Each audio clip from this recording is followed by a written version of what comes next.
So welcome everyone to PlantFactory Advanced Techniques Session 1, presented by Daniel Seebacker, and this webinar is copyrights Digital ArtLive and Daniel Seebacker 2018. So if everyone in the room can please give Daniel a warm welcome in the chat box, wish him well for this presentation. And what I'll be doing today is picking up your questions in the chat box to make sure that they are addressed. If we run out of time, we'll put a forum post somewhere, probably in the Eon forums, I imagine, so where we can pick up on questions post to the webinar. There's also a private Facebook group for Digital ArtLive, which you can request to join, and we can also pick up the conversation there as well. So, Daniel, if you share your screen, we'll just make sure that participants can see that. Okay, then let's go. So, welcome everyone. It's great to be back, and I see many familiar faces who also attended the webinars last year. That makes me very happy. So, thanks for being with us again. And yeah, so welcome to the first session on advanced techniques for PlantFactory. So what are we going to do today? We're going to have a short introduction, and I'm going to tell you what kind of topics we're going to deal with today. So since most of you already know me, let's keep the introduction short. So obviously my name's Daniel, and I live close to Munich. I recently moved back to my hometown, which is about 50 kilometers south of Munich. And there's the sound again. And I'm a freelance 3D artist, and my strength lies in node-based structures, so TPF was a natural fit for me. And I've worked for more than 10 years with Vue and PlantFactory since the first version was released in 2013. And I delivered a couple of presets and content stuff for both programs from Eon Software. So what are we going to deal with today? First, we'll go through this introduction. And then for everyone who doesn't have any sort of experience with PlantFactory, we're trying to have PF in 10 minutes crash course. I wouldn't want to promise that you're able to learn the entire software in 10 minutes, but it should be enough to get you all going. And then we are going to turn to our first topic today, which is advanced surface modeling. So we're going to model a detailed tree trunk. I looked again through the suggestions at the end of the last webinar, and many of you wanted to learn more about miscellaneous notes, and also about how to grow things on objects and how to model roots. And so this is why I decided to do a tree trunk today, because we can cover all of these things within that project. And we're going to do the first half of the tree project today. And tomorrow we're going to expand this project with new features, and I'm going to tell you more about that later. Yeah, so we're going to model the aforementioned roots and grow plants on objects. We'll learn about advanced features such as randomness dependency and cascading properties, and the so-called miscellaneous notes. Yeah, and very important is that you keep the feedback coming. If something is unclear, because things are going to be very technical today, since this is an advanced course, just ask away and I'll try to rephrase it or repeat it or get back to an earlier point if I'm too fast. So ask questions at any time, and there will be question breaks in between where I will then go through all of the questions together with Paul and ask one question, answer one question after the other. And of course, if you'd like to see something more detailed, just tell me, and we'll see whether we can strive a bit left or right.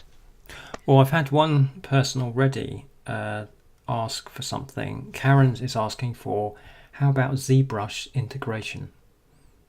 Yeah, so that's something that I covered in the first webinar. I'll try to mention it quickly in the 10-minute introduction. Okay. Okay. Okay, Jean can't hear anything, but I hope you can all help him in the chat box. So I will simply start with, yeah, the crash course. So before we do that, I'd like to know how many of you actually have some experience with PlantFactory, either because you worked with the software or tried the demo or PLE, and or if you watched a couple of tutorials or watched my latest webinar, so that I know how much I need to explain. Could you please just let me know? Very little. I have some. You did some tutorials, Karen. Okay. 2 years. Okay, Tom. Then you're probably very advanced, such as Aaron as well. Joe has none. George has none. Okay, Adrian, I think you were also present during the last webinar. Okay, Mark, you moved to SpeedTree. Okay, so so we have a pretty mixed audience, I'd say. About 50% have no experience at all, and the other people have some experience or did a few tutorials, and we have a few experts. Okay, so since this is an advanced course today, I can't stay on the basics for that long, but of course I will try my very best to get you started nonetheless if you've never seen the software before. So let's get started with the crash course in 10 minutes. So what is TPF exactly? Well, it's a plant modeling software, everybody knows that. But compared to other DCC applications, you don't actually have the direct tools to work within the 3D viewport. There's no knife tool and no extrusion tool. Instead, you assemble your plants by using pre-made building blocks that consist of very simple geometry. And these building blocks are called nodes. And this is the node graph. So here you basically create the design plan and the modeling rules for your plant. So you add one plant part after the other, and TPF then generates the plants according to the rules you set for each building block. So I'm going to show you how this works. On the left toolbar, you have all of the different nodes available for building plants. And there are nodes that create geometry, and there are nodes that don't create any sort of geometry, but rather distribute something in three-dimensional space. And these icons up here are actually modified presets of the basic geometry. So if you don't want to start totally from scratch, you can simply load a pre-made trunk shape or a pre-made branch shape. Okay, so let's add the most common node, which is the advanced segment node. So every object or every building block that you add in TPF starts from the root node. So the root is basically the world origin, and everything is going to be generated from here. And now you have different tabs with dozens of settings. Each tab contains a specific category of settings. And by entering numbers in here, you can now start to modify this basic geometry, which is just a cylinder, and, for example, start deforming it into a tree trunk. So all of these settings work in physical units. So currently, the units for the scene are set to meters.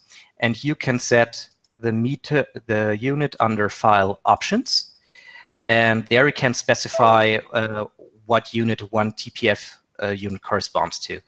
And so for working with trees, meters is recommended. For working with plants, centimeters might be fine. Or if you're used to the imperial system, you, of course, also have inches, feet, yards, and miles. Another thing to take notice when you first start PlantFactory, there are a couple of view presets that you should modify in the view menu. And this is the view graph menu. And here you should enable the advanced menu. This means you can do a right click anywhere in the area and get a context menu for quickly adding nodes. You should also uncheck Display Notes Minimized and Create Notes Minimized. And you should also go to the display options and show all the control nodes and also show all geometry target specific nodes, because by default, both things are masked. And this means that PlantFactory will not display every node that you can enter into your graph, but only a certain category. So if you want to check out some example scenes of the chip with the software, you might be confused on how things work if half of the nodes are not visible. So these are the settings you should check the first time you start the application. Okay, so as I mentioned, we're working in meters. And so to give you an example how to work with these settings, let's change the length to 5 meters, for example. And you can see how the cylinder actually becomes a lot shorter.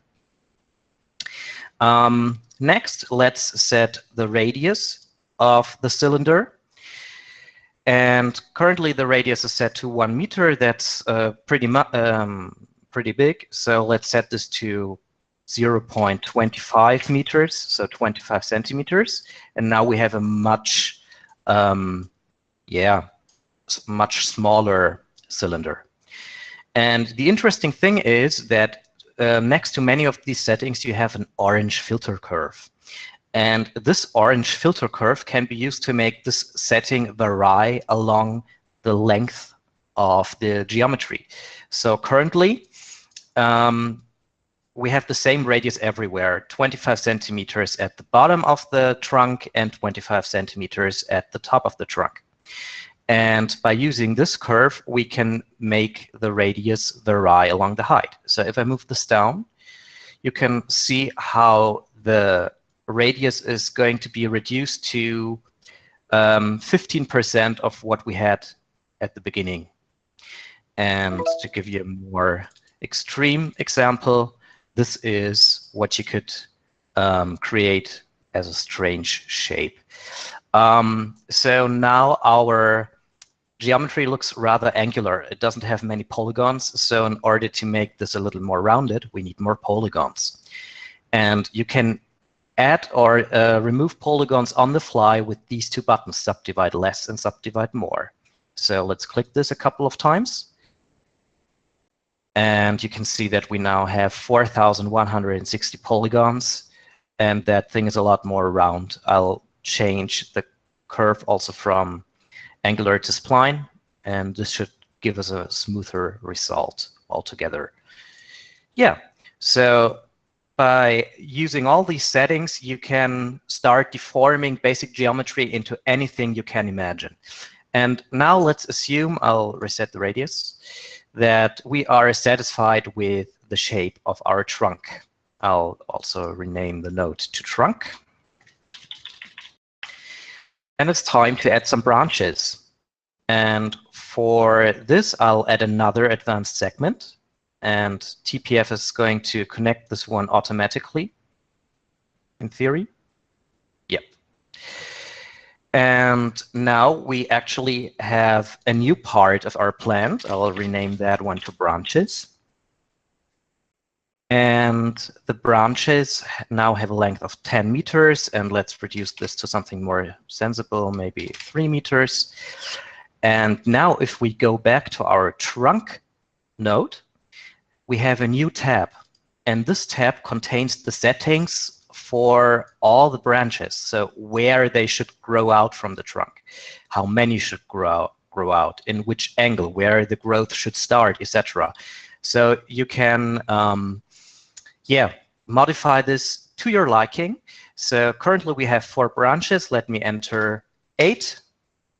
And now we have 8 branches growing out from our tree. And so by entering these settings in here, you can define the placement along the parent. So in TPF, this is called a child, and this is called a parent. And if we had a node before the trunk, then this would be the grandparent, always in relation to the child, etc. So another thing you might notice is that there's also a green curve next to many of the settings. So as I said, with the orange curve, you can actually vary a setting along the height of the instance. And with the green curve, you can make a setting vary along the position on the parent. So for example, if we would like the branches to get shorter, the higher up they are on the trunk, we can use this green curve and simply move the right part of the curve a little bit down. And now we have shorter branches at the top of the tree trunk. So this is actually how you work with PlantFactory in general. And now another very cool thing is this plus-minus field that appears when you hover with your mouse next to each setting. This is a variance field. And here you can make each setting vary randomly within a certain range. For example, currently we have a length of 3 for the branches. If I enter 1 in here, then we have 3 plus minus 1, which is also visually represented within the slider. And so TPF will randomly pick any length between 2 and 4 meters. And by entering numbers into the variance field in here, you can then create an unlimited number of plant variations simply by clicking this button. And so TPF will generate a new plant based on the ranges that you indicate for each setting. And this way, you can save a lot of different copies of one single plant and use that in another software to populate your forest or your grass meadow. Okay, and finally, there's also the option to actually group these nodes together. So if I select both and choose the group icon, we've created a group node, which is called a meta node. And if you save this meta node out, then you just created a preset that you can load with a single mouse click down here. So let me give that a try. I'll remove this basic geometry. And now let's load one of the presets that ship with the software. For example, let's load this trunk. And I now have two options. With the plus icon, I can add this trunk automatically to my graph. There it is. Or if I undo this and load this again, I can also paint this interactively within the 3D view. So it follows the shape of my cursor, and I could now go and load another brush, for example, this one. And so I can now either draw by hand every single branch, or I click the plus icon. And we actually have a couple of branches that are added to our trunk. And you can see that they are configured in such a way that they also bend the trunk and influence its radius. So this is the basic workflow on PlantFactory. And you can also individually edit any part of the tree simply by clicking the gizmo tool. And I'll activate highlighting. And for example, if I click this branch instance now, I can move it up and down along the trunk. I can use the rotation circles to rotate it up and down and around the tree trunk. And I can also extend its length, or change the axis that runs through the branch and thus deform it. And the interesting thing is that every change that I do here is reflected in the settings. So you can choose whether you want to manipulate the settings interactively with the gizmo tool, or whether you want to enter numbers in here. Okay, so this concludes the crash course. I'd like to answer the question about Zbrush that happened before. So let's assume that I modeled a basic tree shape here. And I would now like to export this to ZBrush. I can do a right click and go to Send Selected Primitive to ZBrush. I don't own ZBrush, so this is not going to work for me. But if you have ZBrush, then ZBrush will open, and this works with the GeoZBridge, the Go to ZBrush link. And you will have the geometry readily available for sculpting in ZBrush. And once you're satisfied with your sculpt, you can press the GeoZ button, and your sculpt is then transferred back to PlantFactory. And the cool thing is that despite having the sculpted skin, you still have the freedom of manipulation with procedural rules. So everything that you see on here still works with the sculpted and modified trunk from ZBrush. And so, yes, Aaron is asking whether you can add more control points to this. Yes, you can, simply by holding down the Shift button and clicking anywhere. And this way you can manipulate the axis in more elaborate ways. Okay, so let me simply take a look at the chat box, unless, Paul, you already have the questions at hand. Yeah, I do. So there's a couple of questions that have come up. So first of all, Karen was asking about how do you get the branches. Oh, no, this is a little bit earlier. So first of all, Karen mentioned when you started doing the interactive painting, oh, it's way easier than I thought. Thanks. so we created some confidence there with this first demonstration. Nancy was asking, how do you rotate the branches around the tree? Is that something we can do late? We're going to show later, or? I can show that again. So I'll simply reset the changes that I just made with the splines. So this change is reflected here in this editor so that we have a straight trunk. And now let's add a branch preset to this. And so, Karen, would you like to rotate all branches at once or just a single branch? This is Nancy. Oh, Nancy, sorry. So what would you like, Nancy? A single branch. Okay. So for rotating a single branch, you need to select the gizmo tool and then simply click on the branch you would like to rotate. And with the circle up here, which is the x-axis, you can simply, click and drag and rotate the branch to any place you like. Okay. George is asking, does the trunk diameter influence the branch diameter? Is that the case? Yes. You can select, let me go back to the selection tool. You can specify whether the radius should be inherited from the parent node. And currently it's set to inherit, and it's inheriting 50%. So I can move that one down, maybe to 36%. And if I increase the diameter of the trunk, you will also see how the branches get thicker. Karen asks, how do you get the branches to go on the bare area of the trunk? On which bare area are you referring to, Karen? Can you elaborate a bit on that?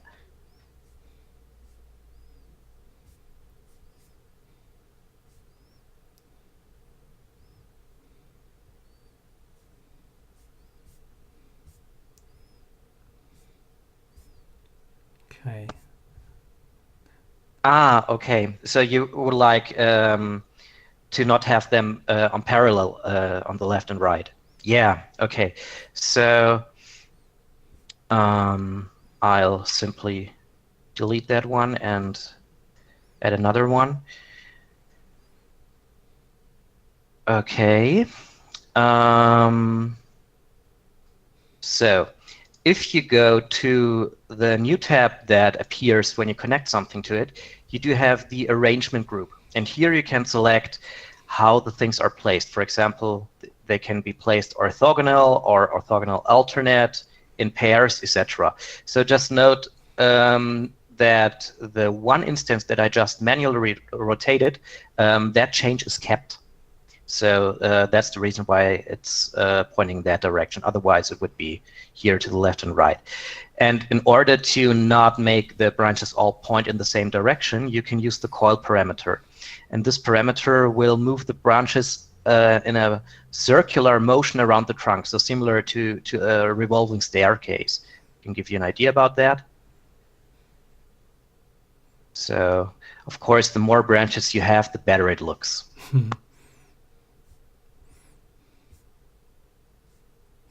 Okay, there's a couple of questions to do with exporting and Zbrush again, but I think I'll just record those and we'll deal with those at another stage because we've kind of run out of time on this section, I think. Yeah. Okay. Just a word about ZBrush. As I'm not a ZBrush user and never used it before, I'd not be the best person to ask questions about the ZBrush integration. So all I know is that send selected primitive to ZBrush. Other than that, I don't have experience with integrating with ZBrush. Okay, we'll do. This is probably a really quick one, but Mark asks, can you move the branches vertically up and down the trunk? Yeah, no problem about that. So with the settings, you can select the start and end of the trunk. So for example, I can say it should only start around 50% with the growth of the branches. And if I switch back to that gizmo tool and select one instance, I can use that red arrow to move it up and down on the branch. Since we set the placement to pair, the entire pair of branches is currently moved because that's one instance. Okay. I think we'll move on. I'll pick up the remaining questions and we'll do that in the next Q&A. Okay, Karen, I see a couple of your questions. For example, the one with leaves should probably get answered during the webinar anyways. So I just continue for the moment, but I'll keep those in mind, okay? Yeah. Okay, thanks. Okay, good. So now let's start a new scene. And we're going to build a practical project. So as I said, we're going to get into more advanced stuff today. So let's start with a highly detailed tree trunk. And in this case, I decided to do a stump, so not a fully blown trunk, because these can be very detailed and perturbated with a lot of surface detail. So for this, we're going to start off with a standard segment. I'll call this trunk or a stump. And since we really want to just make a stump, we need to make the cylinder shorter. So I'll reduce the length to 1 meter. And with this button, I can zoom in on the plant at any time so that it fills up my view. I'll also increase the size of the 3D view a little bit. Okay, so the radius should be around 50 centimeters so that we get a pretty thick trunk. And I would like to thin out the trunk a little bit at the top. So I'll edit the orange filter curve next to that radius by doing a right click and selecting Edit Filter. And let's move that a little down, maybe to something around this.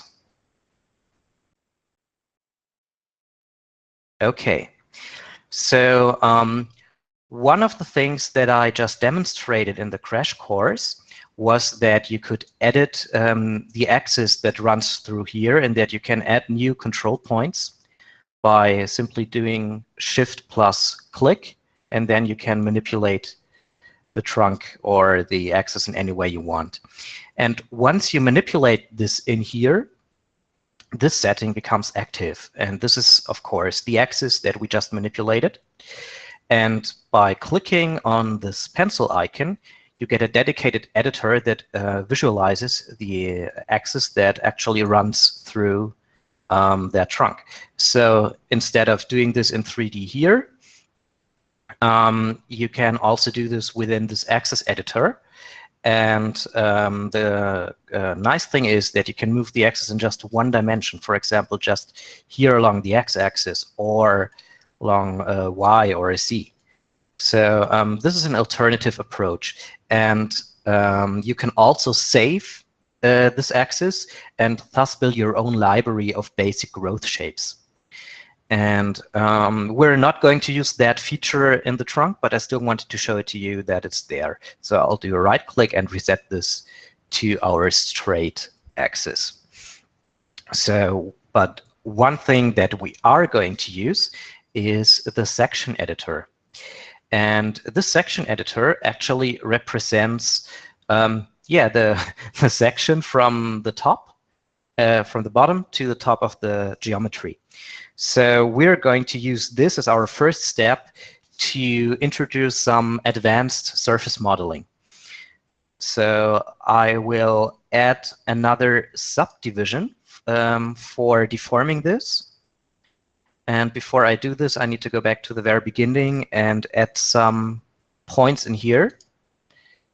So I'll simply do a left click on here, and I then get a couple of points with tangents that I can move to deform the surface, and we'll do that within a few seconds. Okay, so now I have a few points that I can move, so let's get back to that second ring. And I want the bottom of the trunk to still be round, so that's why I added a second ring. And so this is the ring that we're now going to deform. So let's simply move a point up here, and let's move that one in here a little bit, modified with the tangents, and maybe something like this. And let's move that one in a little bit, modify it again. Okay, that doesn't look too bad as an irregularity. You can also rotate the surface with the right mouse button, both here and here. And so let's add another ring, and I'll move that ring all the way to the top, to the end of the tree. And so here I'd like to move the points to some more extreme positions, so that we get a pretty good looking contrast to our shape from further down below.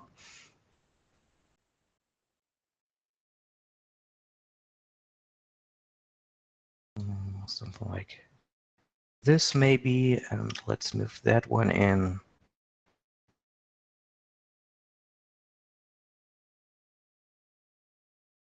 Okay, I'm pretty satisfied with that one.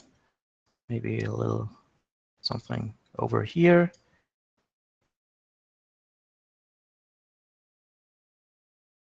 Okay, and now if I click OK or apply, either or, we actually have, our deformed tree trunk. And you can already see that we need more polygons because things are pretty angular. So let's subdivide this a little more.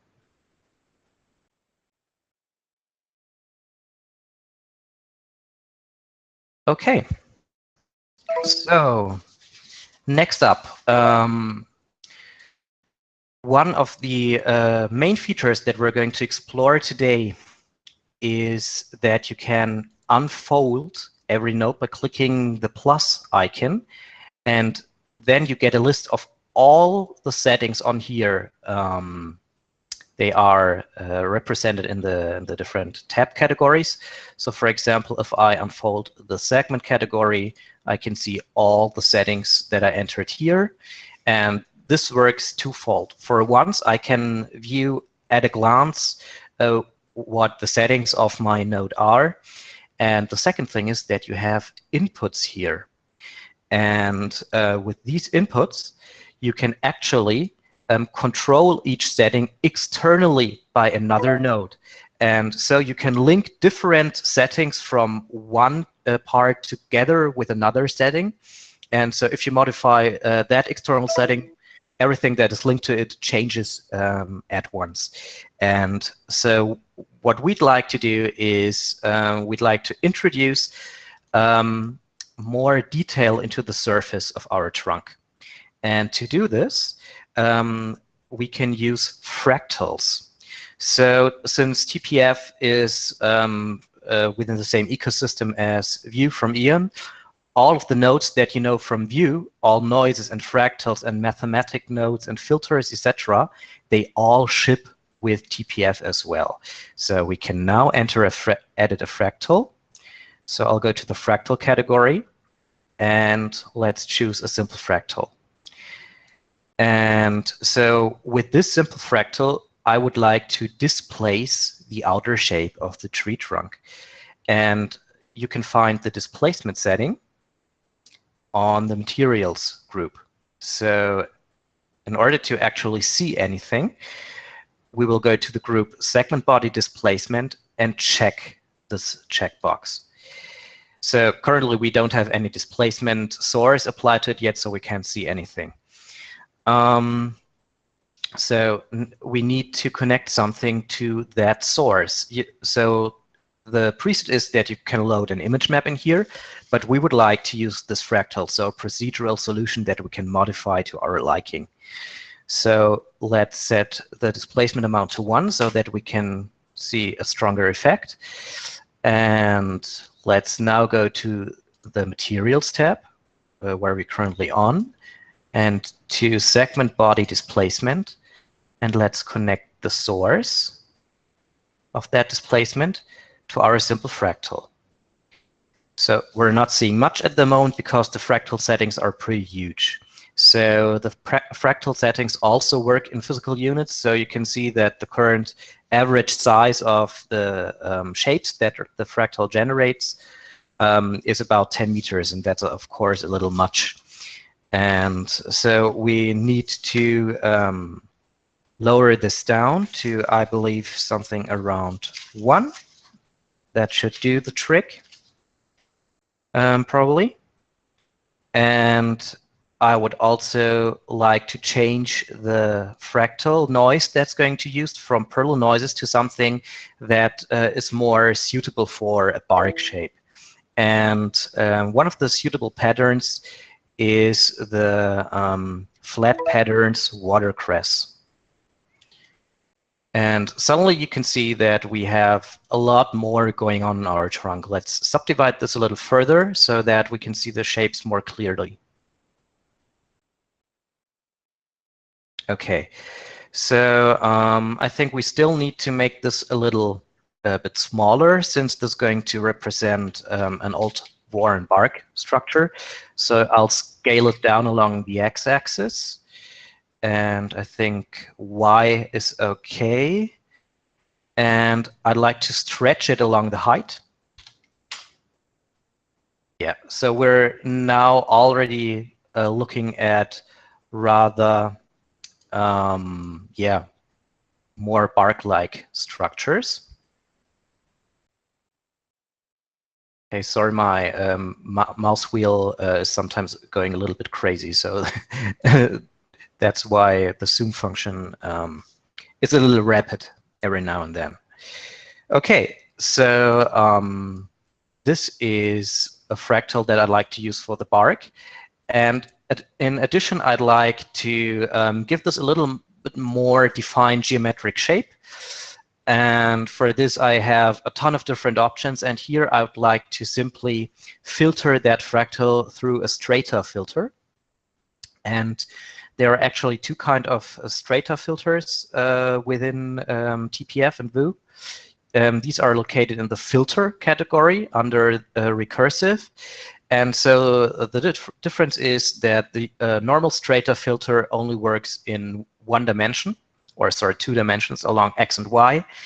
And if you want a 3-dimensional strata filter, we have to use the 3D stratification. And this one is actually going to be put in front of the fractal because it filters the vector that's used to produce the fractal. Don't ask about the mathematics, just accept it.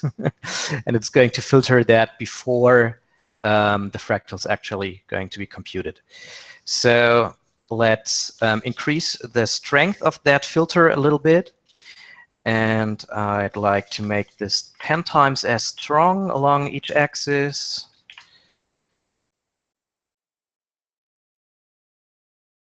And I'd also like the effect to be not as angular. So I say that we're going to reduce the hardness of the thing that we're going to filter with that node.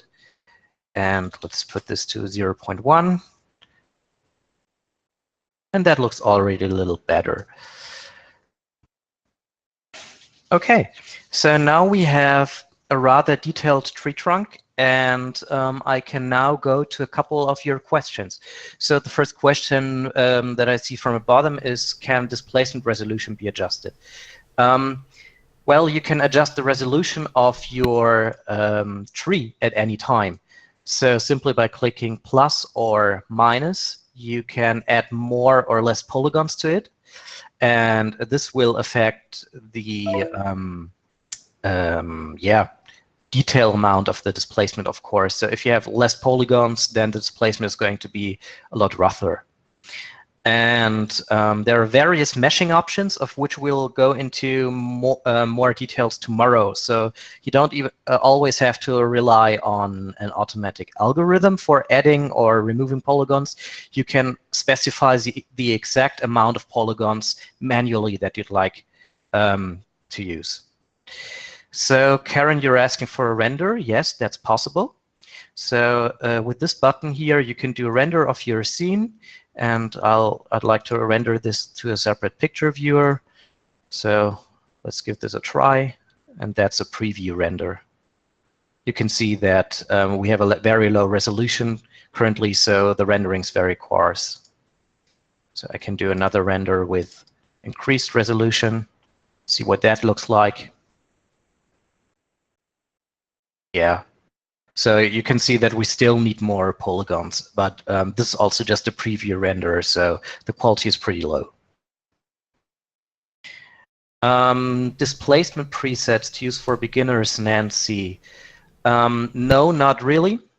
One thing that is so powerful in TPF and yet a little daunting is that it's really difficult to create presets because there are a ton of different ways on how you can connect all of these different kind of building blocks. And so the only limit is your imagination. So no, there's no displacement, but you can simply add a fractal and select any kind of these noises. There are really, really a lot of noises, and just play around with the settings and see what you can come up with. And if you like something, then you can save it out as a brush or as a preset by grouping the nodes together. So Barry suggests doing a final render for seeing displacement a little better. So let's give that a try. Yeah, so of course it looks better than what we had before, but the quality is still not sufficient, so we need a higher subdivision. Yeah, so about the top, Karen, that's the next thing that we're going to tackle. Mark TPF has been updated on a quarterly basis, so you can see that we're currently running TPF 2016 release 4. So every 3 to 4 months, Eon releases updates for TPF and Vue for free. And these come with a couple of new features, besides, of course, the regular bug fixes. And so since R4 was released at the end of 2016, we should see R5 soon, as Barry just said. So any more questions that I just missed? Did you make note of any more questions, Paul? Yeah, there was a few questions from the last Q&A session. So George asked, can I export to FBX? Yes, you can. There are numerous formats. Just to show you the dialog, you go to File, Export, Export as Mesh. So there are presets for the most common softwares, and you can also, of course, use custom settings, and you have 3ds Max. Alembic, Native Cinema 4D, Collada, FBX, GeoZ for ZBrush, Lightwave, and OBJ. Okay, thanks for that. There's two other questions that you might choose to answer later on, depending on if we've got a section associated with the questions.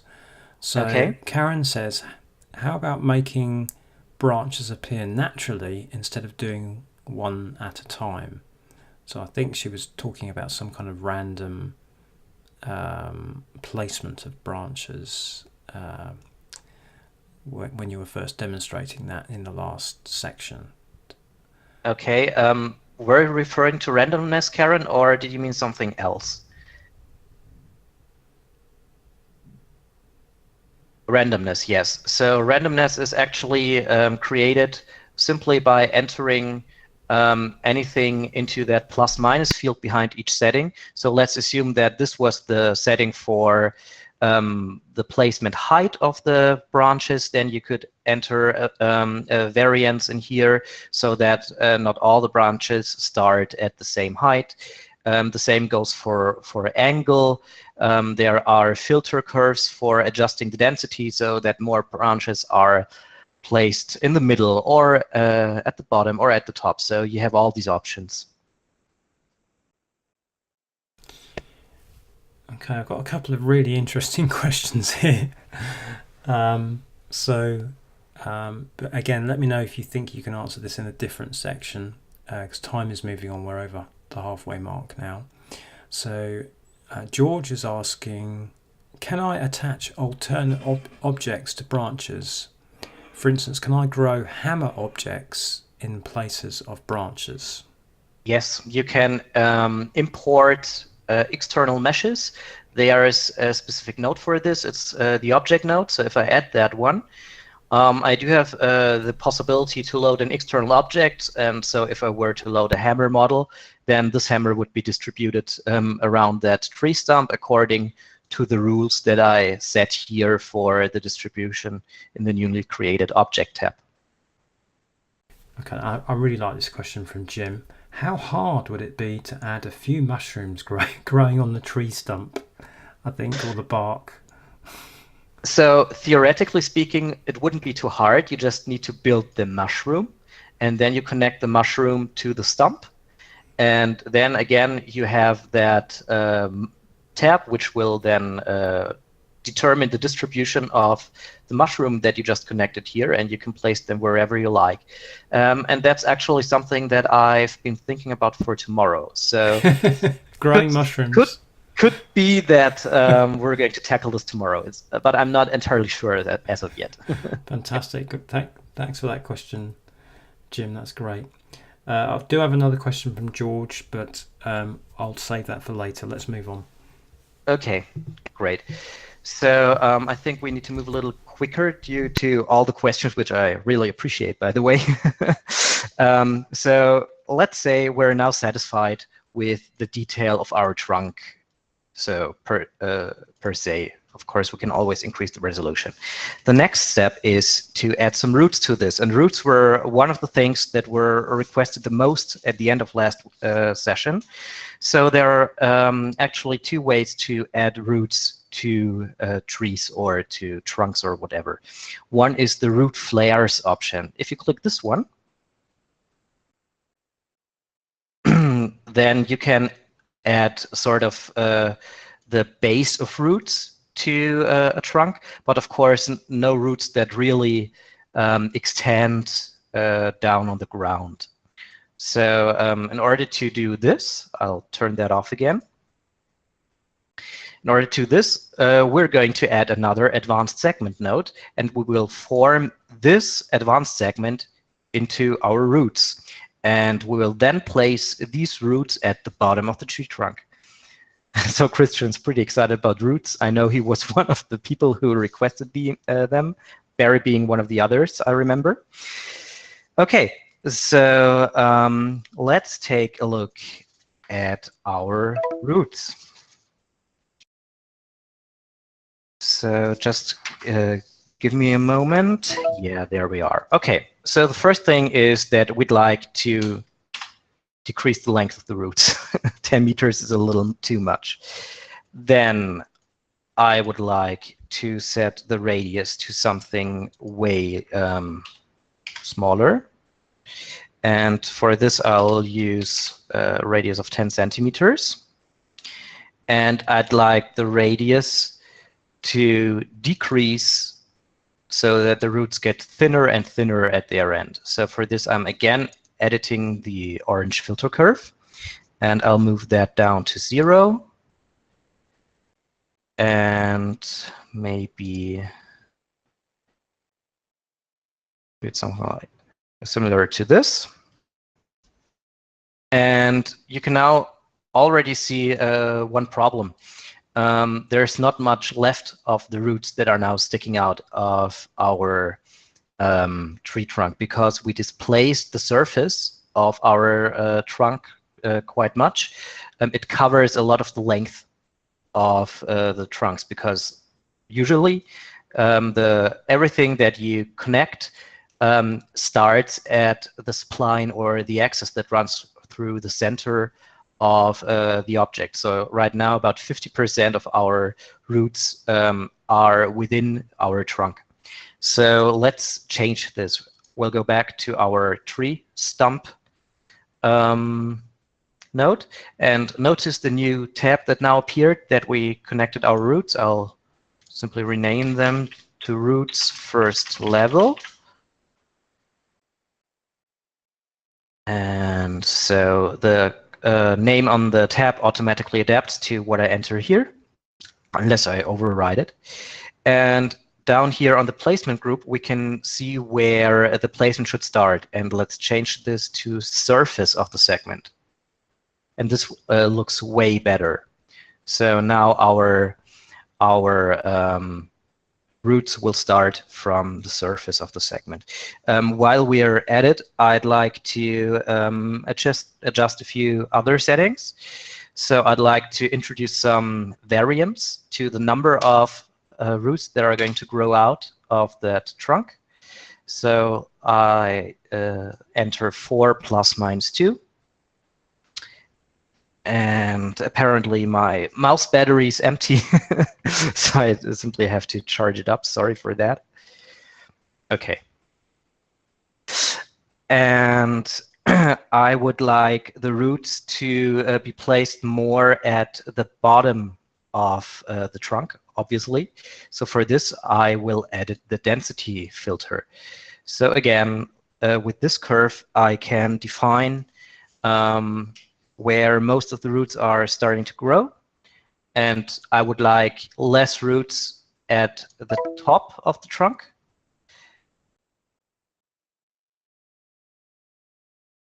And let's move that a little down. Yeah, and you can see how the roots are starting to move down. Okay, and the next thing is that we need a blending between our roots. So right now they're hovering sort of in midair without a connection to the trunk. So let's activate the blending between both. And for this, there is the blending group down here. So let's check this. And if I now turn on the wireframe, you can see that the branches are simply sort of glued on top of our trunk. If we really want to weld the branches with, or the roots with our trunk, we can also use the subdivision surface option. And this will now truly weld the roots to the trunk. And yes, George, you're right that 2 of the roots weren't welded, and this happens to one of 2 reasons.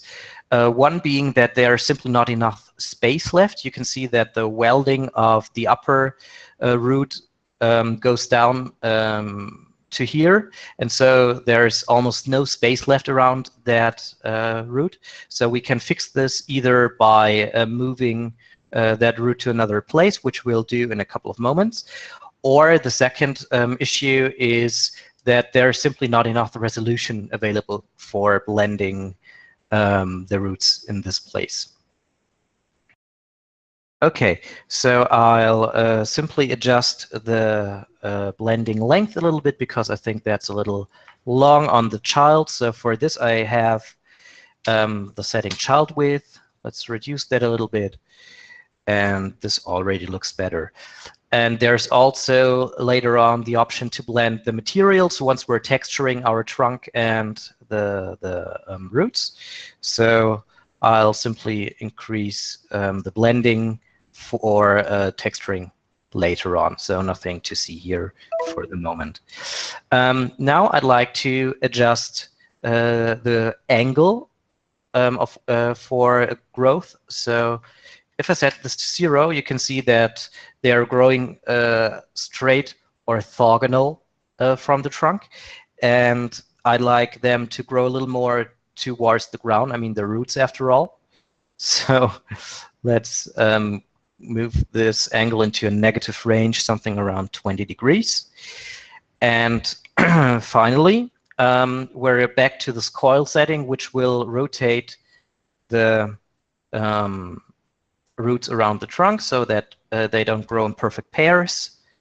So something like this, for example.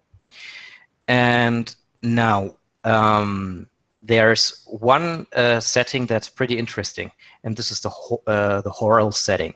So usually you only get one instance around the circumference of the trunk. So this happens as long as whorl's unchecked. Now, with whorl checked, we can actually add more roots on the same height around the trunk. So let's do this by entering a higher number, for example, the number 9. And we get a lot more trunks. Of course, not all of these, branches.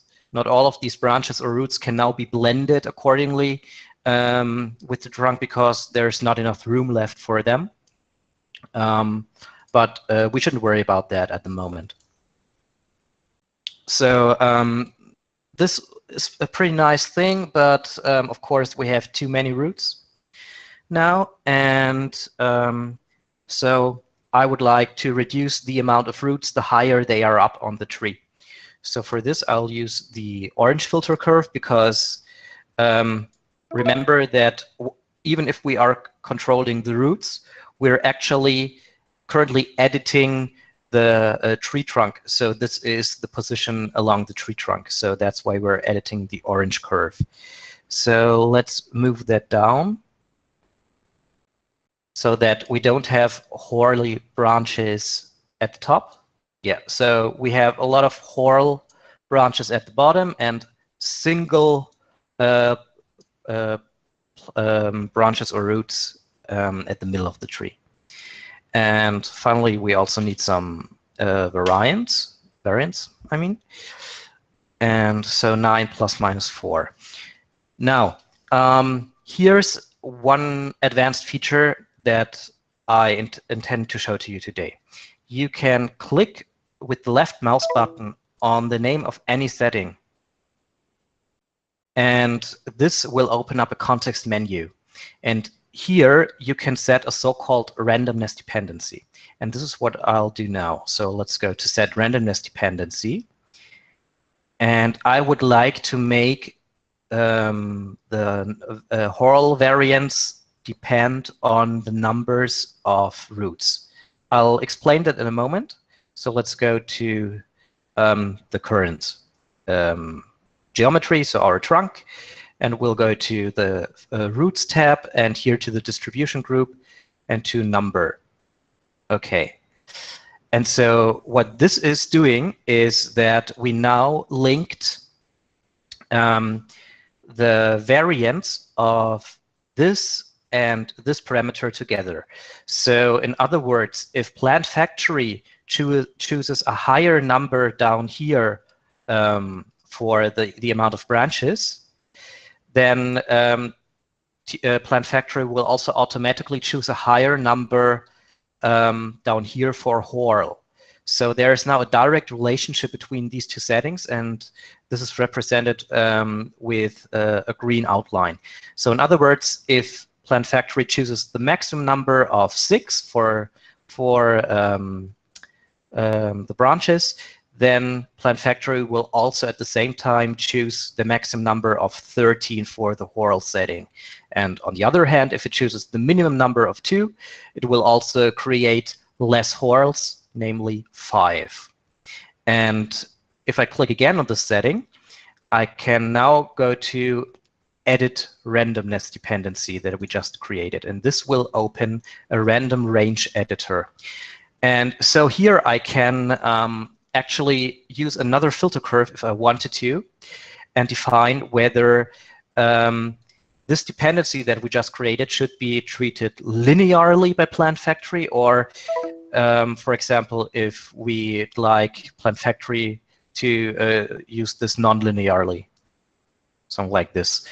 And in addition, if I still want to edit, if I still want to add some randomness to this, because actually there's no randomness left, because the randomness of this and this is now linked. And if I still want some deviation, I could enter here additional randomness, for example, plus minus a deviation of 15%. I'm not going to do this now. I'll keep this linear, but this is a very, very advanced and rather well-hidden feature that you can use, for example, to grow more leaves the longer a twig is, and less leaves the shorter it is, for example. So you could link the amount of leaves that grow out of the twig to the twig's length, to give you another practical example. So any questions about this randomness dependency? I don't think we've got any questions directly on that, no. No, okay, good. Then let's go get back to our roots. I still hear that sound every now and then. Do you know what's causing this? It's an exit or entry chime. And okay. even though I've switched it off at the beginning of the webinar, it still seems to be on. I've tried to trigger it off again, but it hasn't. It's not. It's ignoring my switch. So fortunately, we will hear it occasionally. Okay, no problem. I'll try not to get carried away. So now that we have the beginning of our roots, I'd like the roots to point more towards the ground. But this time not by changing the growth angle. I actually want to deform the roots themselves. So for this, we can go to the Influences tab and activate one of the biases. So bias is a modeling force. So there are forces that can attract the geometry to a certain point, and forces that repel it from a certain point. And so what I'd like to do is I'd like to bend this downwards. So I can now enter the direction in coordinates of where I'd like to bend the roots, and simply downwards. So below the trunk is okay for me. So the direction is fine with -1 for a z, and I'd like to make this a little less strong at the beginning of the branch, so that only the tips point downward. So let's move that down to something like this.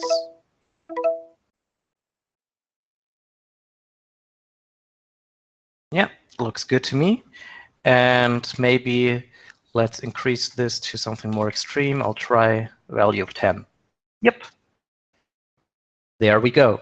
So we now have actually extreme roots pointing downwards.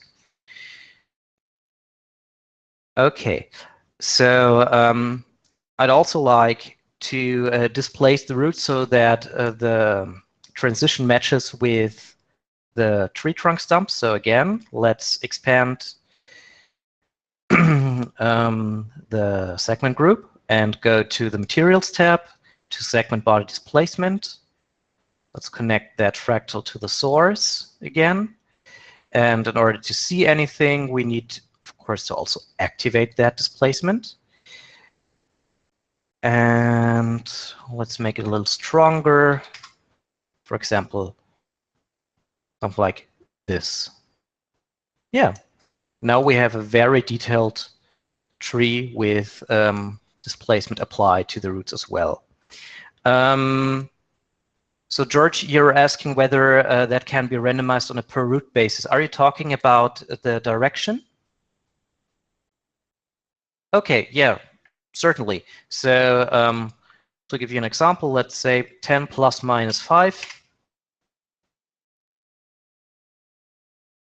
And this will randomize it, but the effect is not clearly visible because I removed the strength down from the top. But simply by entering a value in here, you can randomize this for each root instance.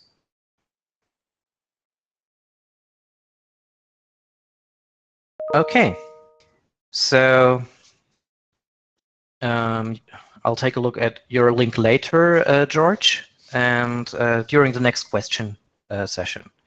Okay, so finally, what we need now is yeah, another root segment that extends from these base roots. So let's add another root to our existing root, another segment. And I think I should lower the subdivision for the time being because PlantFactory is eating up some of my resources and things are getting slower. So by the way, PlantFactory is a rock-stable software that never crashes.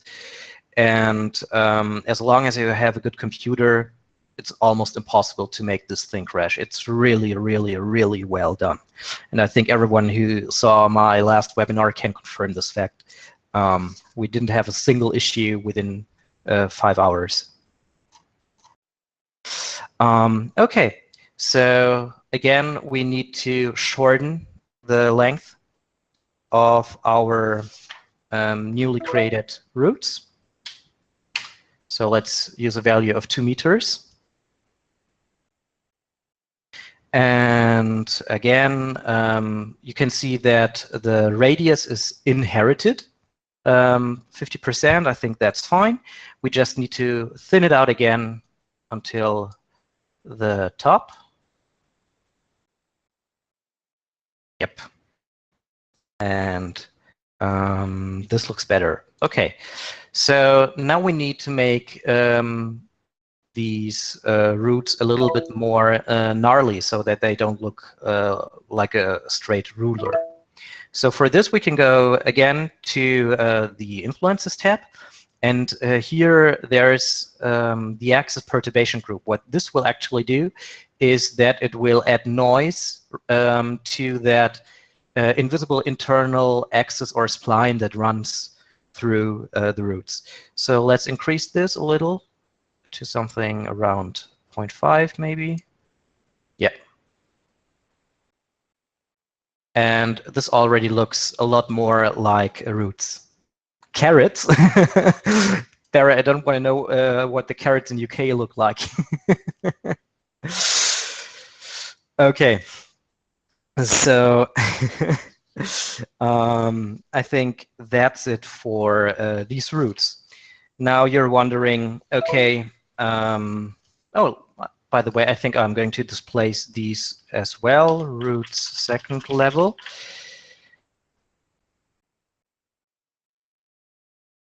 So again, let's go to the materials group and to segment body displacement and connect this to the displacement source. And I'll use the same settings as on the first roots tab. So let's check segment body displacement and set the strength to 2. And this will now create displacement on our other roots as well. Again, since our resolution is pretty low at the moment, we can't see much, but I can give it a try just for the time being so that you can see what's going on. Okay, so now you're probably wondering, okay, this is all fine, but what am I supposed to do with these roots that are pointing downwards and that even go through the ground plane? And so I promised to show you how to grow roots and plants on objects, and this is what we're going to do now. So for this, I'm going to load an external mesh into the scene. And this is a simple terrain that I exported from View. And so the terrain is going to be added as a separate node inside the scene. And here it is. I'll just stretch it along the Z scale so that we get more ups and downs.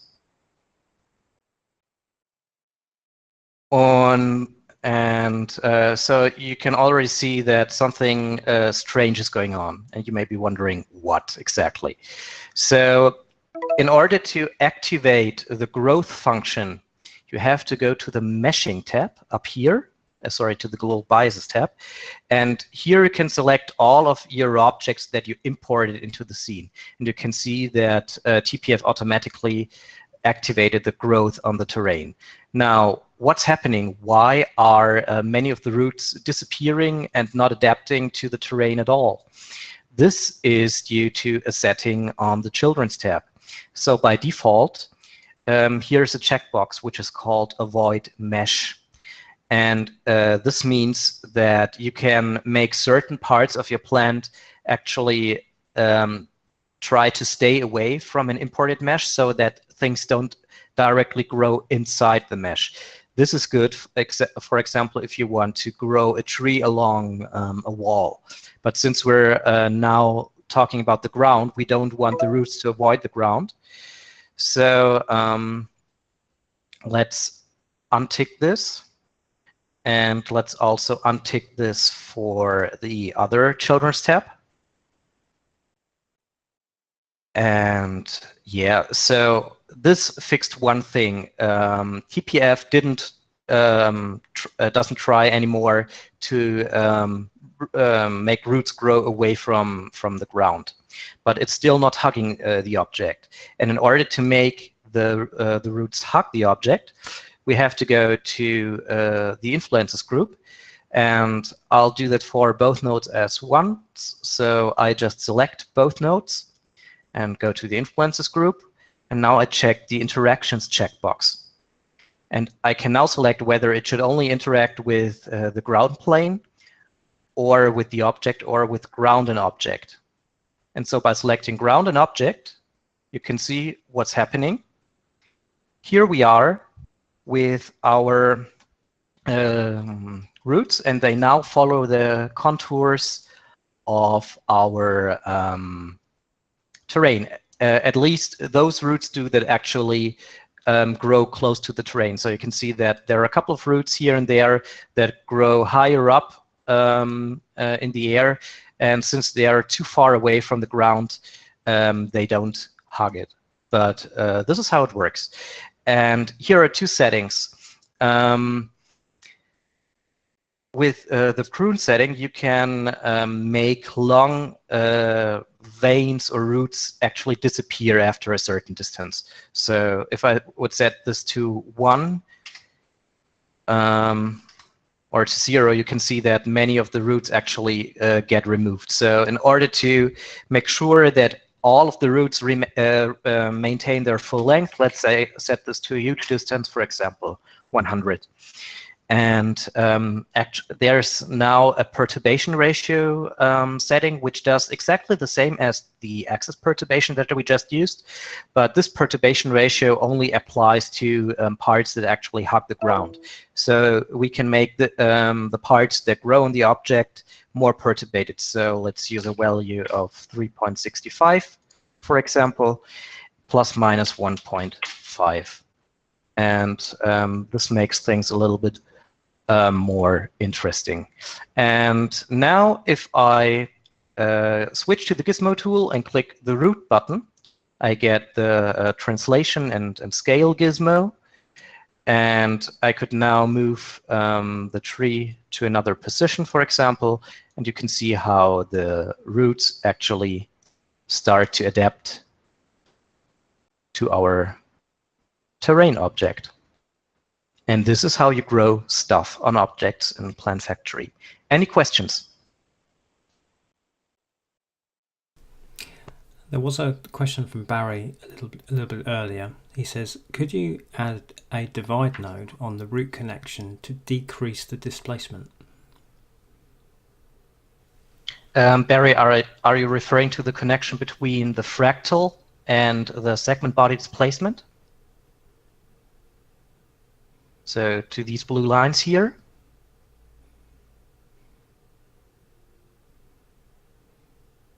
You can't remember? Too much. Okay. On Karen's got a question. Okay. Theoretically, Barry, you can add anything you want in between here, a multiply node, a divide node, whatever. So Karen, how do you prune them? Well, you can prune them either automatically. There is a setting, group of settings here on the Children's tab. So how likely it is that something is pruned or cut, whether it's going to be cut entirely so that the child disappears, or that something is left, and if it's left, with which kind of radius. But you can also do that manually by clicking this saw icon, and I can now click, for example, here, and this actually pruned our branch at the place where I just clicked.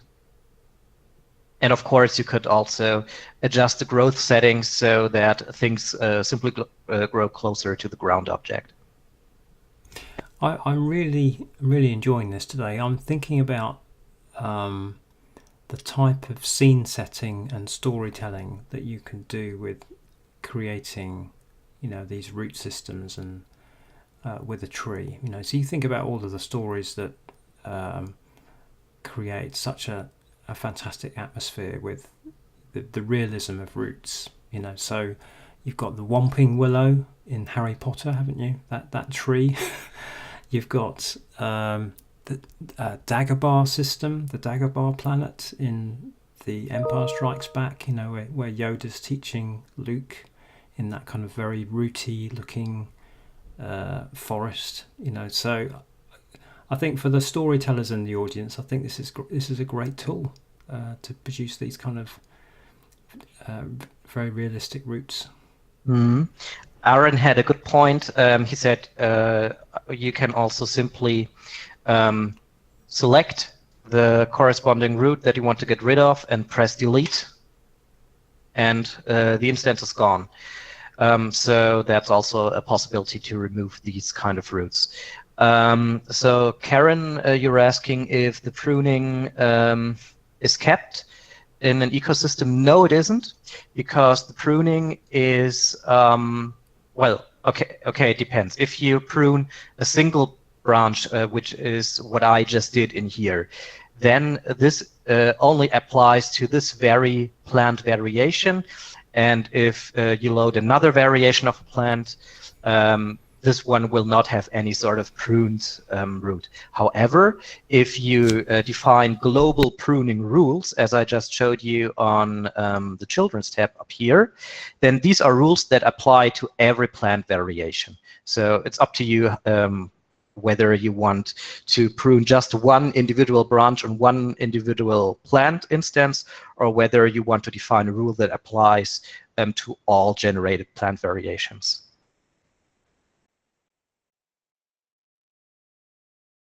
Yes, George, that is true. That the roots don't hug the ground very closely, and this is the case because there is too much little detail in here. So the feature works best with smoother surfaces that don't exhibit so many little bumps, because PlantFactory sort of averages the surface, and so the less detailed the surface is, the closer the roots will hug the ground. That's simply a technical limitation. Okay, so we're about 1 hour and 20 minutes into the webinar now. I don't think there's a workaround, to be honest, but here is a sampling boost slider. This sampling boost is meant for increasing the calculation accuracy of the axis that runs through each instance. So maybe increasing this could give it an advantage, I don't know. But you can clearly see that the calculation is slowed down quite a lot. So I'll simply reset this to 0. So this is something that you'd have to give it a try. But apparently it's definitely changing the shape of the roots. You're welcome. Okay, so to get back to one earlier question from Karen, we still miss the detail on the cap of the tree. And so this is the final thing we're going to do today for this tree trunk. So let's go back to our stump and turn on the cap group, which is on by default. So if you turn this off, then you get a hollow piece of geometry. So for this top, you have a filter curve to actually modify the ups and downs of the cap. So I'll give it a try and simply edit the filter curve to something like this. Let's use a spline and at a point here and there, maybe here. There's another one, and let's move that down a little, and that one as well. And so this just created an irregularity at the top cap. And I'll increase the subdivision so that we can see this a little better. And in order to speed up the calculation, I will temporarily deactivate our roots. And you can do this by clicking this button. So this will actually bypass these nodes and will save calculation time while we're working on the trunk. And I would also like to displace our top of the tree accordingly. And for this, let's add another fractal. I'll just copy that one, and I'll remove the connection to the 3D straight-up filter. And for this, I'd like to use another noise.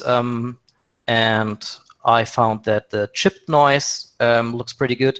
By the way, the chipped noise is the noise that TPF internally uses for the axis perturbation setting. And so let's connect the chip noise to our cap displacement this time, not the body displacement.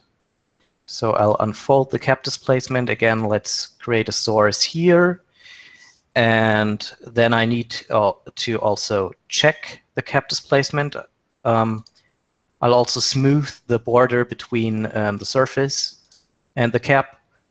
And back on the materials group, we can now go to the cap displacement group, which is down here. Cap displacement, let's check this. The source is already connected. And we can now simply play with the displacement amount to create a really interesting looking irregular top. So that's probably a little too strong. Let's remove that a little bit and increase the subdivision. So you simply have to play around with the strength here to see how much distortion still looks good and when things are going to be too strong.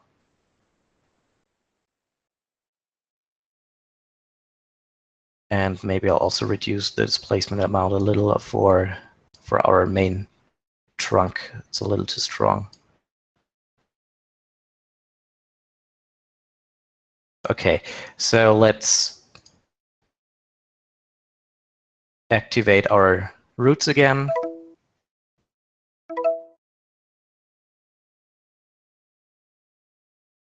Since we have now a very high subdivision level, PlantFactory is going to take a while to calculate.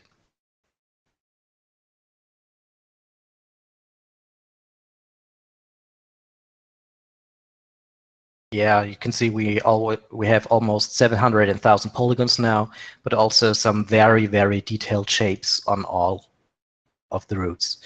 And that's it for today for our trunk. I'm way behind time. So are there any pressing questions? If not, I'll move on. Yes, George, you can animate growth. That's possible. However, in order to create an animation that you can export, you need a view. You cannot create an exportable animation within PlantFactory alone, except for wind animation, of course. You're welcome. Okay. Any more questions? Nope, I see Uwe already answered the question about the different material for the cap, Karen. Thanks, Uwe. Thank you, Nancy. That's the goal. I hope you can all follow along. Okay, so I will save this project for tomorrow as we're going to continue working with it. So tree stump. I've also checked any backlog of questions as well. So yeah, the only one that I had was George's animation question, which you've just covered. Mm-hmm. Okay. Barry, can you elaborate on the versions that have animation? I'm not sure from the top of my head. So it's probably worth talking about what we're going to expect for tomorrow. Okay. Well, tomorrow we're going to texture the trunk, and we're going to populate the area around the trunk with different items, for example, a bunch of grass and maybe also mushrooms. I'll see how much time this is going to take. And we're going to build different presets for this trunk. So, for example, one preset where you will only have grass around the roots, one where you will have mushrooms, one where you will have both. And we will build a couple of more advanced randomizations into the trunk shape. And we will create custom interfaces and presets for controlling different kind of settings for the trunk. Karen's asking about the videos of this session, so I'll be sending out an email from my email address of paul@digitalartlive.com, so make sure that you whitelist that particular email and you'll get a download link inside that email. I'll render the video recording tomorrow, so I'll send out a link for you tomorrow evening. Mm-hmm. And I will send my recording to Paul as well, so you will get the full resolution and probably a better frame rate and audio as well. Yeah, and I'll send that out a little bit later next week. Okay, so George is asking whether we're going to talk a bit about billboards. Yes, that's a topic for tomorrow. I will give you an outlook of what to expect tomorrow at the end of today's session. Okay, so now I would like to show you more advanced stuff with the so-called miscellaneous notes. And for this, I prepared a couple of scene files that I will load up, because building things from scratch would take too long for this webinar. So let's open up this tree here, the European ash tree.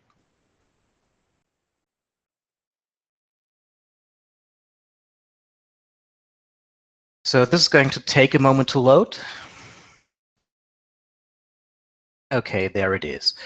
So it's not a very complex tree, as you can see. We have one node for the trunk, and then we have a first branching level and a second branching level.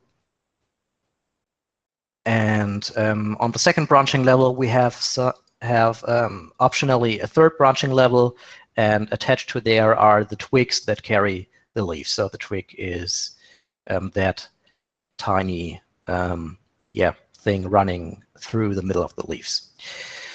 Okay, so as you can see, this tree is currently in spring or early summer. And so I thought, how can I demonstrate the use of the miscellaneous notes and what these actually do? So to give you an explanation of these notes in general, you can find them here in the miscellaneous groups or down here on the toolbar with the play button icon. And the miscellaneous notes allow you to control different settings with external dependencies that go way further than the two filter curves. So for example, as you know, with these two filter curves, you can control setting based on the length of the geometry or on the position of the parent from where the child is growing on. But what if you'd like to control the distribution of different textures, not along the height, but along the diameter of a branch, for example, so that bigger branches get other materials that than thinner branches, or you would like to, if you move a branch to another place on the tree, you would like the trunk to get thicker, for example. So any kind of elaborate dependencies that you can think of can be created with the miscellaneous notes. And covering everything within both sessions is going to be difficult, but I'd like to give you an overview of 2 or 3 practical examples. So for this example, we are going to introduce a seasonal material change for all of these leaves. So if you go to the Setup tab in PlantFactory, you get a couple of sliders: age, health, time, and season. And all of these sliders are grayed out by default. And they are grayed out because you need to build the functionality of these sliders all by yourself. And so these sliders are represented with different input nodes in here: age, season, and health. And the moment you connect something to any of these inputs, the corresponding slider will turn active. So all of these sliders put out values within from 0 to 1. So if the slider here for a season is set to 0, then it outputs a value of 0. And if it's set to 100%, it will output a value of 1. And so for 54%, this node would output a value of 0.54. One exception is the age slider, because the age slider actually outputs a range that you can indicate here. So if you set the maximum age that the plant can have to 20, the output range will go from 0 to 20. But that's just as a side note. Okay, so since there are a couple of view users here today as well, I'd like to show you how you can create a procedural material change. So instead of actually exchanging the texture maps, we can simply change the hue of the existing texture. And so this is a solution that will not be exportable to other applications, obviously, at least not of yet. Maybe that's a feature for a future version, I don't know. But you will have access to this feature in Vue. So just that you have an example, I'll demonstrate it to you. So here we have our leaf, and by doing a double click on the material preview, the material editor will open. By default, you have the basic material editor, and this interface only contains options that can be exported to other applications. If you switch to the advanced material editor, you get the material editor from Vue, and you can also create procedural transparencies, reflections, etc., which will work in Vue. And we're going to add a procedural hue change to our texture map. So I'll do a right click on this function. And now our graph has changed, and we are no longer seeing the geometry graph of our tree. Instead, we're seeing the material graph that Vue users might know from the function editor. So here we have our texture map, and we'd like to change the hue. So let's add a color node, color correction, and a hue, luminosity, and saturation shift.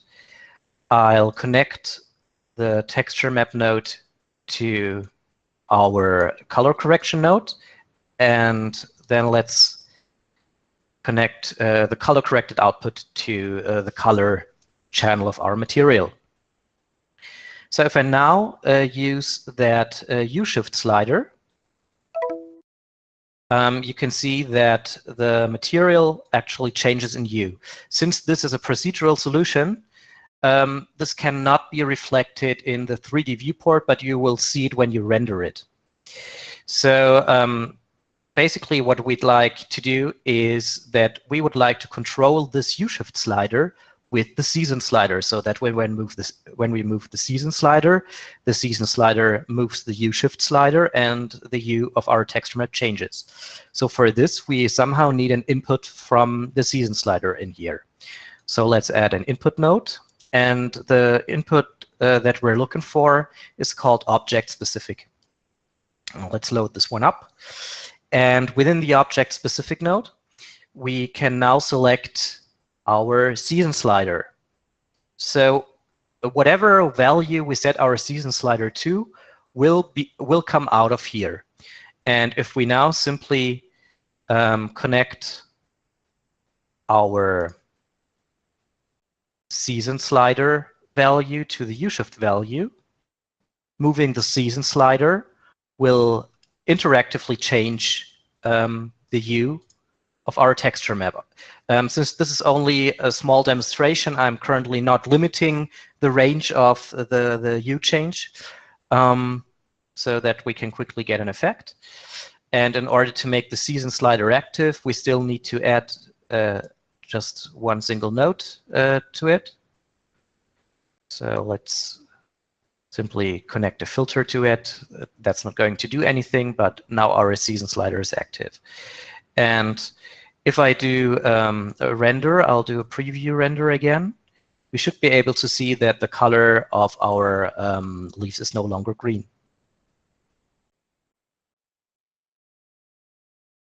Yes, so I'll simply abort the render for the time being. And so if I move the slider to another value and we do another render, we should see a different color. Yes, here we are with an unnaturally strong dark green. So this way you can build smart materials that react to a variety of plant properties. And this is a great advantage if you want to use the plant inside Vue, because it saves resources and you don't need to create new texture maps for it. But what if you would like to create a solution that can be exported to other applications? And this is what we're going to do now. So we have different options for creating a seasonal change. So at first, we need to add the other materials that we want to replace our green leaf with to our leaf.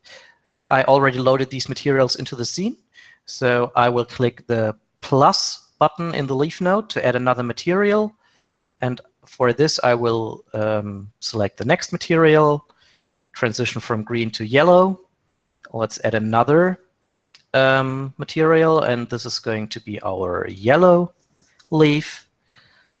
Let's add a third one, or a fourth one rather. And this is the transition from yellow to red. And let's add another one, and this is the completely red material. So this looks rather chaotic because PlantFactory distributes all of these materials totally randomly upon the tree. So this is great if you have several summer leaves, for example, so you get more variation. But we only want these seasonal materials to appear when we move the season slider. In all the other seasons, the tree should remain green. So we somehow need to control the distribution, which is currently set to random, with the season slider. And this is what we're going to do now. So first, let's think about how a tree in nature actually changes its color.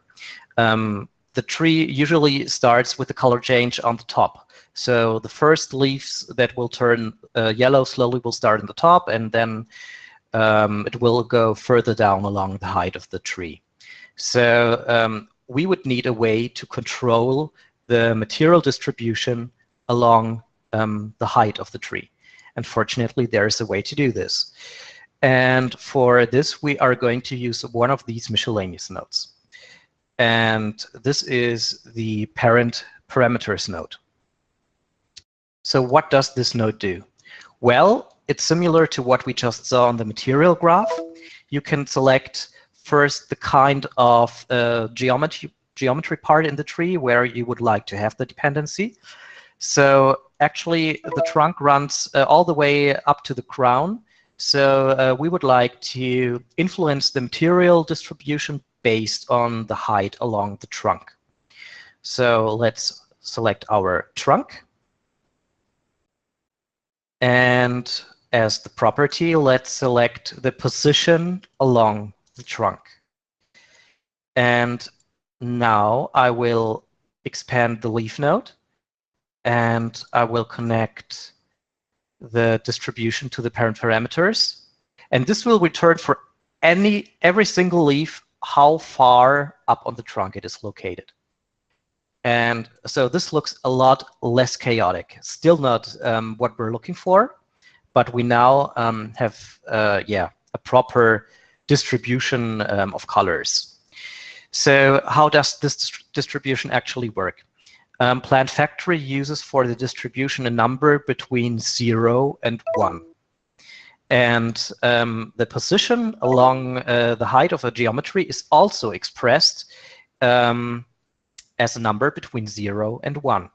And we currently have 5 materials in our tree, so green, green, yellow, yellow, yellow, red, and red. And arranged from 0 to 1, if we divide 1 by 5 materials, this means that every step of 20%, the material will change. So the first change will occur at 20% of the height, the next at 40%, 60, 80, and so on. And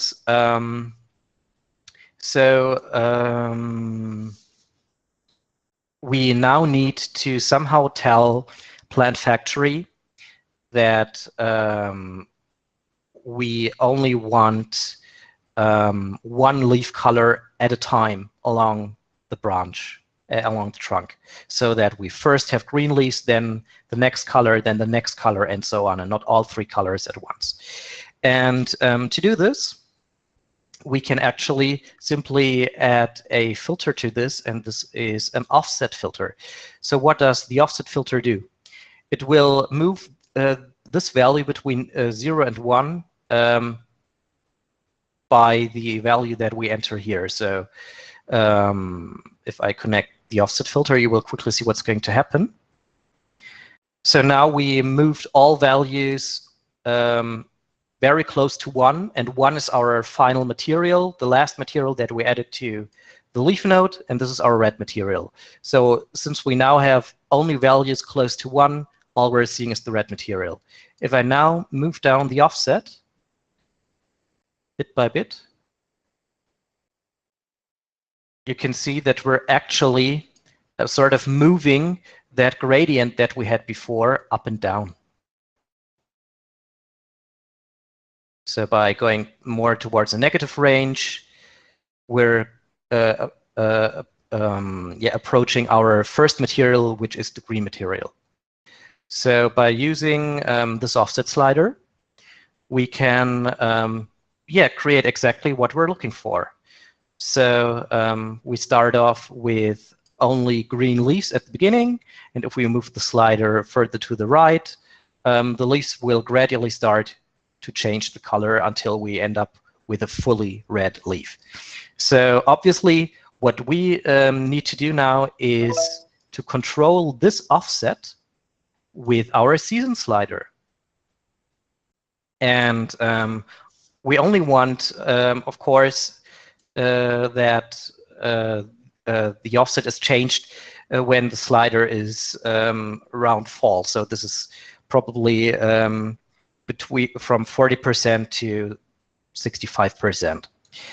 And I already connected a filter in here to make that season slider active, and this is what we're going to use now. And so since I said the season slider outputs values from 0 to 1, let's change the minimum and maximum values to 0. And so by default, we would not like the season slider to have any effect until around 40%. So let's create a point here. I'll move the point to 40% and set the strength of the slider to 0. So this means that until we hit 40% in the slider, any slider change is not going to have an effect on the texture. So we will stick with green textures.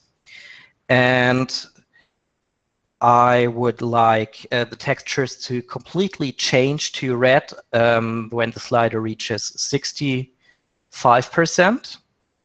So let's add another point around 0.65. So this is the maximum influence that the season slider will have at that point. And I don't know if you saw it, but the slider ends with spring again. So we somehow need to get back to our green leaves so that we get a seamless slider experience.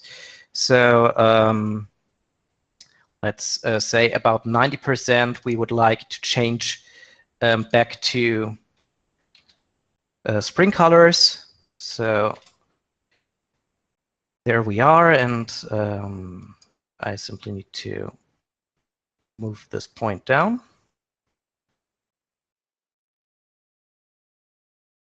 So back at 90%, our season slider has no longer an effect, and if the season slider has no longer an effect, we will go back to our default green leaves texture.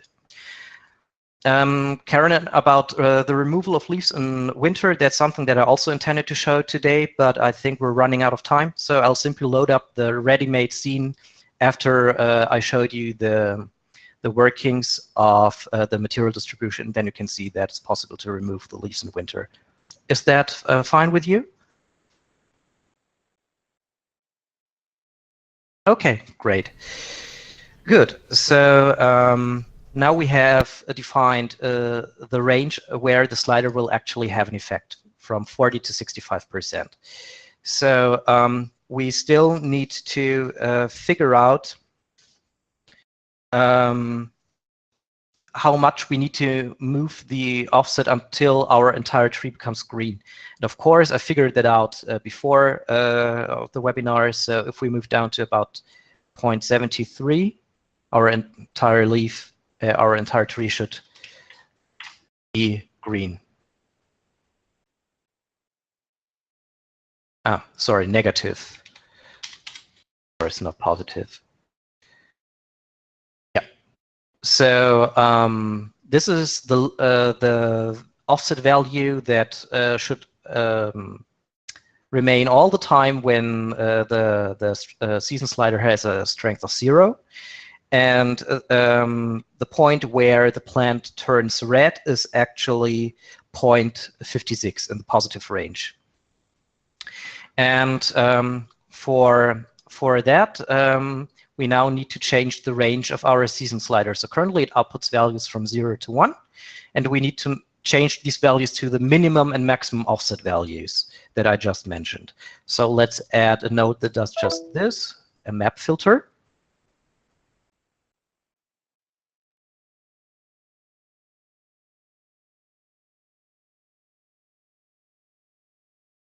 And so the current range of our season slider is from 0 to 1, and we would like to change this range from to minus 0.73, which is the minimum offset value, and the entire tree is red at a positive value of 0.56, which again I figured out before the webinar. So there we are. And I now connected the season slider to the offset value. And now let's give it a try. Let's move this to 39%. We shouldn't see anything because the strength is now going to work after 40%. Yeah, and now we can see that the leaves actually start to swap the color texture as we move the season slider, and the full color change should have happened around 65%.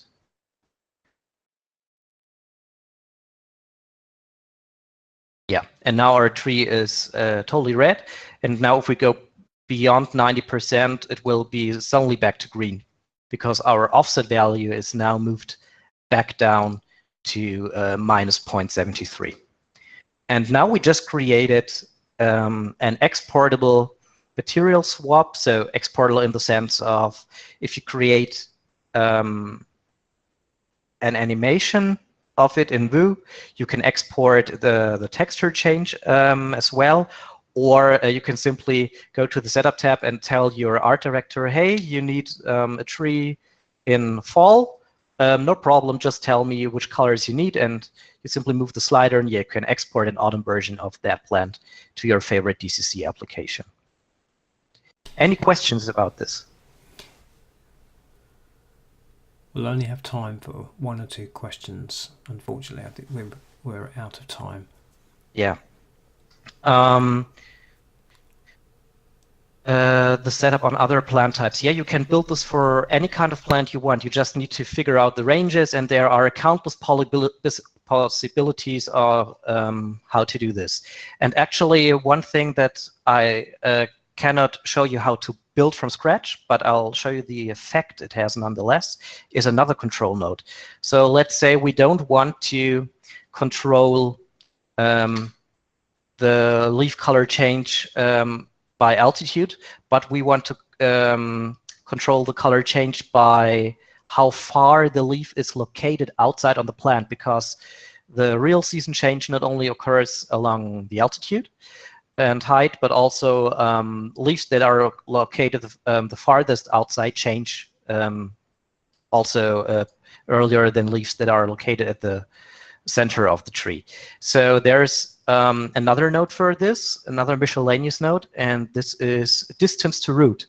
So this actually measures in meters, since this is the unit of our scene, the distance from each leaf from where it starts to growing along the twig, along all the branches, down to the very root where the plant starts to grow.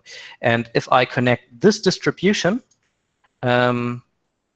you can see that since all the values are bigger than 1 actually, as you know, 1 is the maximum where our tree will reach red. All the leaves are further away than 1, so let's make this smaller value. Let's multiply this by 0.1 so that we get smaller increments. Maybe this will help. Let's connect this again.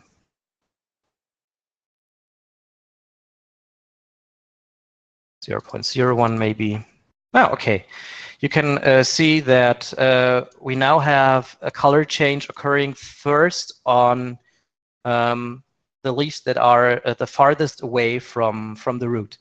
And by combining this node and setting that node up similar to what we just did with the altitude, we can create a material distribution that depends both on the position along the height of the tree and on the position around the tree. And I built this scene in advance, and I'm going to load this for you so that you can see the more elaborate version of this effect. And I also used this node in here to selectively start to remove those leaves in winter at first that are the closest to the trunk, so that only the leaves on the outside of the tree remain. So that's back to your question, Karen. I'll just reduce the resolution so that the calculation will happen quicker. And so you can see that we have more nodes in here now, but the basic idea is similar to what we just did. I created a range for for when the slider will remove the leaves, and the leaves are also scaled down when they are removed. And then in the end, I combine all of these effects and control both the number of leaves and their scaling and the material distribution. So the concept is very similar to what we just did. So somehow the subdivision is not really helping. Let's reduce the resolution of the leaves. Yeah, okay. So you can see it's a little more coarse now, not as detailed, but the generation time is faster. So let's go to the Setup tab, and I'm going to show you what that mixed effect looks like. So we will have leaves that will turn yellow both on the top and on the outside of the tree. That was a little too much.